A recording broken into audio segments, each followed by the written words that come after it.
Amém. Boa noite, meus irmãos. Deus abençoa cada um dos irmãos através da internet. Deus abençoa os nossos irmãos aqui presentes também neste culto de adoração e nessa live também que é de muita bênção para muitos irmãos em muitos lugares, que eles ficam esperando o momento para poder ouvir os hinos, para poder adorar, fazer a sua oração, fazer o seu pedido, porque este mundo a cada dia está se destruindo, Está acabando.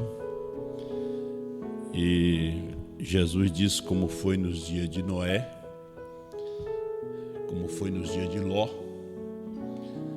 E então o mundo está chegando no seu fim, As pessoas também. O amor tem esfriado, o amor para as coisas de Deus. Se você parar para pensar, alguém diz, mas não tem mais amor, mas tem amor ao dinheiro, Tem amor à diversão, tem amor ao mundo, A Bíblia diz, não ameis o mundo. O próprio São João que diz, não ameis o mundo, ele fala em São João 3,16, porque Deus amou o mundo de tal maneira que deu seu Filho unigênito, para que todo aquele que nele crer não pereça, mas tenha a vida eterna. Veja que Deus não quer que nenhum se perca, Nenhum. Agora, nós somos tão agradecidos a Deus por Ele ter nos dado segurança, Segurança na mensagem. Porque essa mensagem, se nós não tivéssemos profeta, a gente seria um pentecostal, um unicista, um dualista, um testemunho de Jeová, um adventista, uma igreja bonita, uma igreja que você pudesse levar a família, E você ia dizer que Deus estava ali. O outro também disse também que Deus está ali.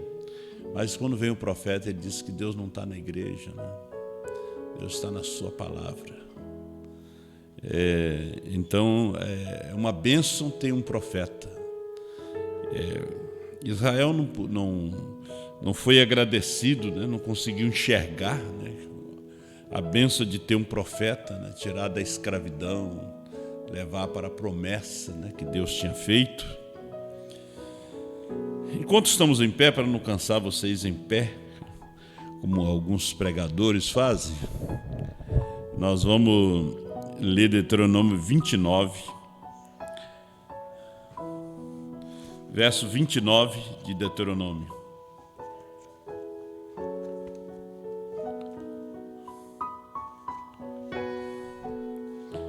As coisas encobertas pertencem ao Senhor nosso Deus, porém as reveladas nos pertencem a nós e a nossos filhos para sempre, para que cumpramos todas as palavras desta lei. Poder sentar. Deus abençoe a leitura da sua palavra.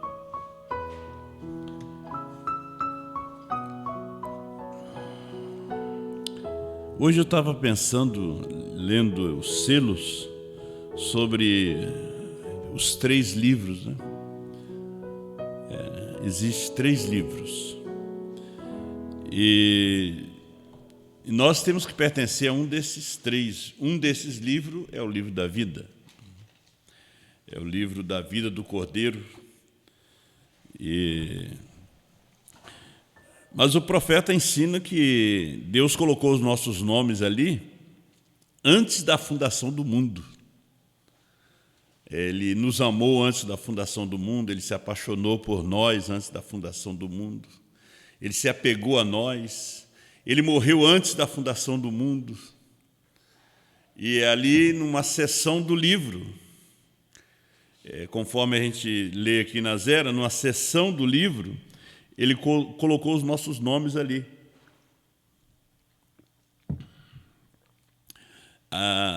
Na verdade, a Bíblia, toda ela é uma carta de amor. É uma história de amor. Desde o Gênesis, antes do Gênesis, vai até Apocalipse, você vê que é uma carta de amor. Quando chegamos em Apocalipse, Apocalipse é uma carta que Deus envia à esposa. somente ela pode entender o que ele está querendo dizer. Como o irmão Brana disse, a minha esposa ela lê entre as linhas. Então, a esposa ela lê entre as linhas o Apocalipse. A gente lê na mensagem, a gente lê na Bíblia, quando a Bíblia fala de uma pequena quantidade de pessoas salvas, como nos dias de Noé, nos dias de Ló, nos dias de Jesus, né? Nos dias de Paulo também. Você não vai pensar que nos dias de Paulo tinha uma multidão de gente. Uma mensagem como Paulo trazia, não lhe acompanhava muita gente. Chegou a um ponto dele ser preso por causa da mensagem que ele pregava. E a igreja ela se uniu com o Estado, porque na verdade a igreja não tinha mensagem. A noiva, né? A noiva é que tinha a mensagem. Então a mensagem que Paulo trazia levou ele a ser um prisioneiro, a ser perseguido. Então ele mesmo disse: todos me abandonaram. Todos. Por quê? Por causa da mensagem que Paulo trazia. Então nós viemos aqui com o irmão Brana volta novamente a falar do pequeno grupo, ele volta novamente a falar da minoria e tudo. E às vezes a gente não quer dar atenção, né?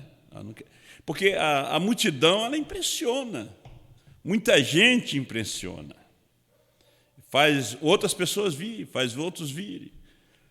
Quando vê, você não comporta mais o povo, porque o povo ele gosta de volume, ele gosta de aparência, ele não gosta da palavra, porque a palavra ela faz a separação. A palavra faz uma separação total da incredulidade, a palavra. Então, o tempo que nós estamos vivendo, na verdade, é um tempo de teste. Um tempo totalmente de teste, Deus testando o povo. Deus trabalhando conosco de uma forma assim, individual, e Ele está nos testando. Você pode ver que São Paulo teve bons companheiros, né, que ficaram pelo caminho.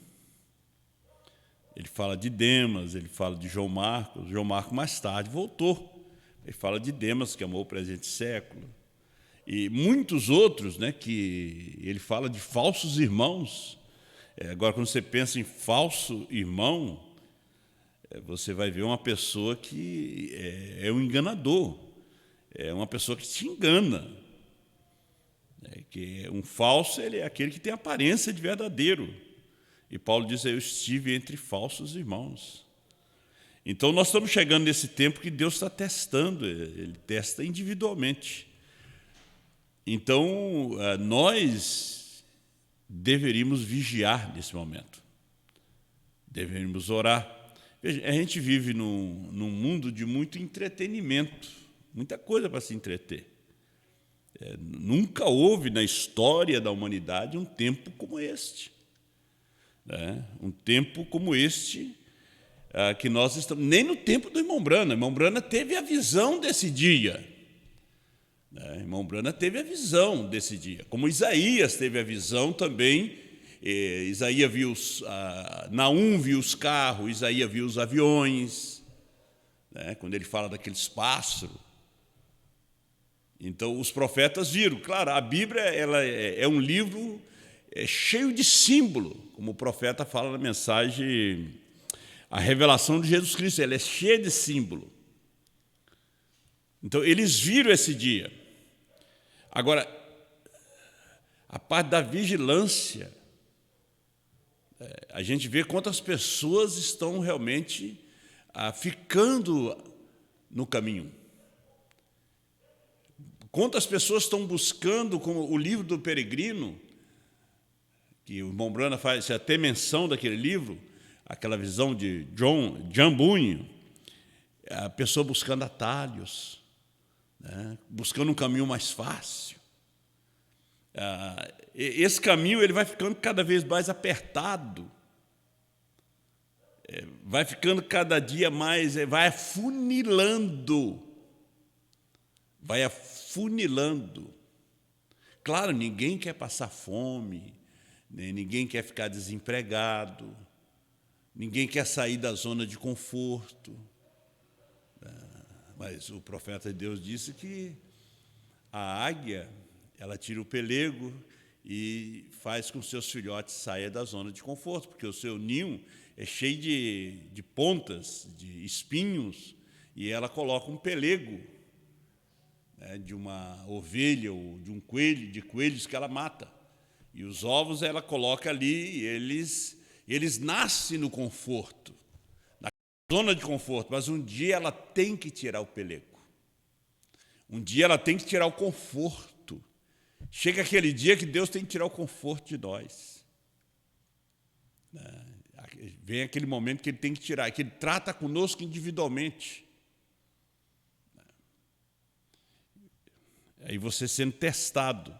Então você tem que vigiar. E quando determinadas coisas acontecem, lembre dessas palavras. Porque aquilo pode estar te testando. Aquilo pode estar te testando. Como o ouro, né? O irmão Jonas falou domingo, né, sobre o ouro. O ouro tem que ser testado. E nós somos ouro de Deus. Aí tem que saber se nós somos ouro verdadeiro ou ouro dos tolos. Porque aquilo que brilha demais não é ouro. O ouro encandece. É como o cristão, ele tem valor, ele tem caráter. Ele crê mesmo. Ele sabe que isso aqui é verdade. Mesmo que todos larguem, blasfemam disto, ele não. Ele segue. Você foi colocado naquela seção daquele livro, ao livro dos pecadores também. E o profeta diz que há aqueles que não têm nem registro. Eles foram levantados com um propósito. Por exemplo, Faraó, Nabucodonosor, Faraó principalmente, ele faz menção, foi levantado com um propósito: vasos de ira. Não tinha como mudar Faraó. Moisés não converteu Faraó.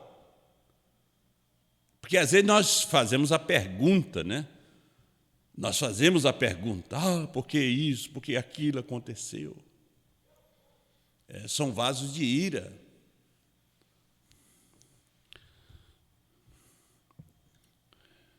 No primeiro selo 111 ao 125, o irmão Brana fala, na verdade, sobre isso. Né? Ele fala sobre 3 classes de crente, né? Ele fala sobre esses livros. Né? Eu creio que, às vezes, a gente tem que, novamente, repetir, porque, às vezes, o nosso povo, eles escutam sobre o selo, mas eles não sabem o que é o selo. Escutam sobre livro, eles não sabem o que é livro. Eles estão somente no embalo. Mas tem gente que está prestando atenção. Você vai conversar com eles, eles estão cheios. A Bíblia diz que eles foram cheios do Espírito Santo. E quando eles abrem a boca, o que sai da sua boca é selos, é trovões, é novo nome, é a palavra de Deus para esta hora. Sua vida está cheia dessa mensagem. Mas há pessoas que não sabem o que é esse livro. Não é um livro de papel, nem de pedra. É porque Deus escreveu 3 Bíblias. Escreveu a primeira no céu, o Zodíaco. Depois ele escreveu, através do profeta Enoque, a Bíblia na pirâmide, aquela pirâmide que foi construída no centro da terra. E depois foi escrito em cerâmica, foi escrito em papiros e depois se transformou em um livro. Mas quando Jesus veio, ela se fez carne. São João 1:1, ela se fez carne. A Bíblia, então o que é o livro? É uma pessoa. É Deus em carne. Então, nesse último dia, essa Bíblia se fez carne. Esse livro estava em carne. Um livro selado com 7 selos. Cada mensageiro foi um selo. Paulo, o selo, Irineu. E o selo é o selo do Espírito Santo. Era o único vaso que o Espírito Santo estava, era nos mensageiros. A igreja daquele dia estava naquele mensageiro. A igreja que é a noiva, ela é de todas as eras. Você vê isso aí no primeiro selo. A noiva é a noiva de todas as eras. Então, a noiva da primeira era foi aquela que creu na mensagem que Paulo trouxe. Aquele livro estava selado. Ele tinha o selo. Agora, veja, o irmão Branham disse que durante as eras, esses selos foram se abrindo. Eles foram se abrindo. Ele somente foi dado a conhecer no último mensageiro. Porque ele é que revelaria todos. Veja que ele vem dar o nome de cada mensageiro. Paulo, Irineu, Martim, ele colocou o nome neles. Para colocar o nome nele, ele leu a história. Ele leu a história deles. Aí ele chega em Wesley. Você vê que o livro de Apocalipse é um livro de símbolo e é um livro profético. Ele é um livro profético. Se você tentar entender, se perde. Então, não tente entender, procure crer. Só procure crer. Porque senão você vai encher de perguntas. Veja, o irmão Branham teve que fazer mais de 20 cultos de perguntas e respostas. Há 20 e poucas mensagens de conduta, ordem e doutrina. O povo era cheio de perguntas nos dias do irmão Branham. Vendo que hoje, em Apocalipse 10, 8 a 11, não tem pergunta. Porque o livro é comido e profetizado outra vez. Agora, esse comer o livro é quando ele encarna. Ele tem que encarnar em você. Ele tem que encarnar. Na justificação, ele estava encarnado em Lutero. Apesar que Lutero não tinha tudo. Wesley não tinha tudo. Pentecoste também não tinha tudo. Pentecoste era só a palha. Então, ele disse que a noiva ela foi colocada numa seção do livro. Mas existe aqueles outros que foram colocados no livro, como Judas, e foram removidos do livro da vida. Judas foi colocado no livro da vida e foi removido. E o irmão Branham explica isso como o pé de trigo. Como o pé de trigo. É que a casca protege, sustenta o grão, até o grão amadurecer, até sair todo o verdor. Até que todo o verdor saia, e ele se desprende. Veja que aquela casca tem que proteger aquele grão. Aquele povo que saiu do Egito, era tudo casca, que protegeram o grão. Então, há aqueles que estão ali, mas eles vão ser removidos. Há pessoas que nunca estiveram no livro da vida, mas eles vieram aqui com um propósito. Eles vieram com um propósito. Como os ditadores, Hitler, Stalin, Mussolini, ninguém converteu eles ao Evangelho. Hitler sabia que existia um Lutero, porque a mensagem de Lutero foi divulgada em toda a Europa. Depois foi para o mundo. Hitler sabia que teve um John Wesley, um tição tirado do fogo, no século XVIII ali. Mas Hitler não veio para ser convertido. Hitler veio com um propósito. Os judeus tinham que voltar. Hitler, Stalin, Mussolini, aqueles cachorros que vieram, eles foram como uns cachorros bravos, pitbull, para que os judeus voltassem para a sua terra. Eles foram soltos. Os judeus tinham que voltar.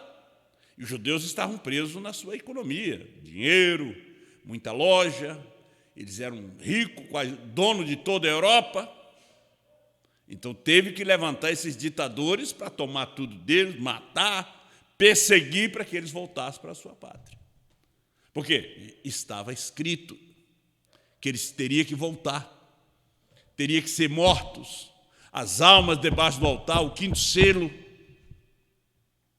E Hitler, os 4 anjos, que estava em Apocalipse capítulo 7, queriam destruir, o intento deles era destruir toda a terra.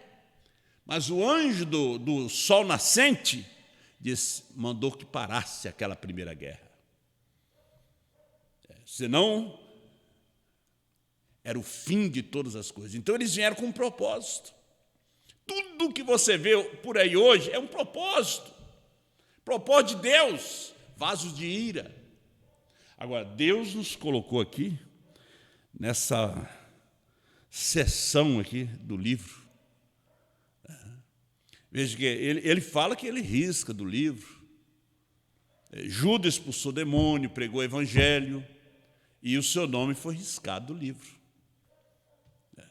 Foi apóstolo, mas ele estava também com um propósito, cumprindo a Escritura. Gente, nós estamos vivendo um tempo, nesse tempo final, que a Escritura, na verdade, está se cumprindo. Apocalipse 10, 8 a 11, na noiva, para a esposa, está se cumprindo. Mas há as Escrituras que se cumprirão com as virginécias, na grande tribulação. Só que a noiva não foi levantada para passar pela tribulação. Ela não passa. Alguém diz, graças a Deus, não vou sofrer. O eleito, ele não tem... Deus chama homens e mulheres de coragem. Gente, se for para a gente fosse para a gente passar pela grande tribulação, os nossos irmãos passaram, foram martirizados e tudo. Eles não oraram para Deus tirar aquela tribulação deles. Não. Só que a noiva, a esposa, ela não passa. Só que ela sofre uma perseguição pior do que a grande tribulação. Porque é uma perseguição interna, que recém está começando. Vai chegar aquele ponto que você vai pensar, mas parece que nós somos destruídos mesmo. Nós tivemos uma reunião tão maravilhosa em Belém, multidão de pessoas. Né? É maravilhoso, muita gente. Só que Deus está testando também o povo. Porque nós estamos pensando só em vitória, só em festa. Só estamos pensando em ganhar. Mas você não ganha se você não luta. Você não ganha, você tem que ganhar o seu marido, o seu filho, a sua filha. Você tem que ganhar a sua esposa. Você tem que ganhar ele. Porque às vezes nós pensamos em ganhar falando. Você ganha em silêncio. Você constrói um lar em silêncio. O templo de Salomão não se ouviu uma batida de martelo. A batida de martelo foi na mata, foi na pedreira. Mas quando eles trouxeram as pedras, elas já estavam talhadas, era só encaixar. As madeiras era só encaixar. Veja que não houve uma batida de martelo, um silêncio, um sétimo selo. E às vezes nós pensamos que nós vamos construir, edificar um lar, uma família, com gritos, com pontapés, com as nossas ideias. Tem que ser com a sabedoria. Veja, a noiva ela é chamada de virgem o quê? Prudente. Então, a esposa, você que me ouve aí do outro lado, ela tem que ser prudente. Marido tem que ser prudente. Mas mais a mulher que tem que ser prudente. Você sabia disso? Porque ela é comparada com a igreja. Ela é comparada com a esposa de Cristo, com a virgem. Com a virgem prudente e a virgem nécia. Porque a nécia, com as próprias mãos, ela destrói a casa. né? Com a própria mão ela destrói. A sábia, ela edifica, ela constrói. Vemos em Provérbio 31, ela tem visão. Então, assim, nós estamos vivendo nesse tempo. Nós não temos tempo para ler, mas primeiro Ciro 111 até o 125, né? Até o 125. Então, esse livro estava na mão do dono original. Veja que Satanás vem lutando desde a eternidade por causa do livro. Este livro. Esse que foi revelado, esse que os 7 anjos vieram da eternidade e levaram em Mombrana a 40 quilômetros de altura, a ciência tirou a foto. Desde a eternidade, Satanás vem de olho nesse livro. Derrubou o casal no Jardim do Éden, estragou aquela família por causa do livro. O livro voltou à mão do dono original. O livro, você e eu. O verbo se fez carne. Você sabe conjugar o verbo, né? Eu, tu e ele. Nós, vós e eles. E Jesus disse, eu estarei em vós. O livro diz que estaria em nós. Nós somos o livro encarnado. Primeiro foi ele. O verbo se fez carne. Agora estarei em vós. Por isso, em Apocalipse 10, João come o livro. João é o tipo da esposa. Quando ele come, eu como. Você come. Profetiza outra vez. Então, Deus novamente em 2 pés em sua esposa. Quando houve problema na casa de Abraão, com Isaac, que era um menininho, né? Ismael, Sara reclamou. E Abraão falou com Deus. Deus disse, ouve a tua mulher. Na era de Laodiceia, o irmão Brana disse que Deus não trata mais com a igreja, porque a sua voz está na esposa, está na noiva. A voz está nela. Você ouve ela hoje, através de Apocalipse 10, 8 a 11. Vamos ficar de pé. Deus abençoe vocês que nos acompanham pela internet. Domingo nós teremos o culto de Santa Ceia, aqui às 17h30, horário normal, né? E sábado teremos o culto de Santa Ceia no Monte Bonito, ali em Pelotas.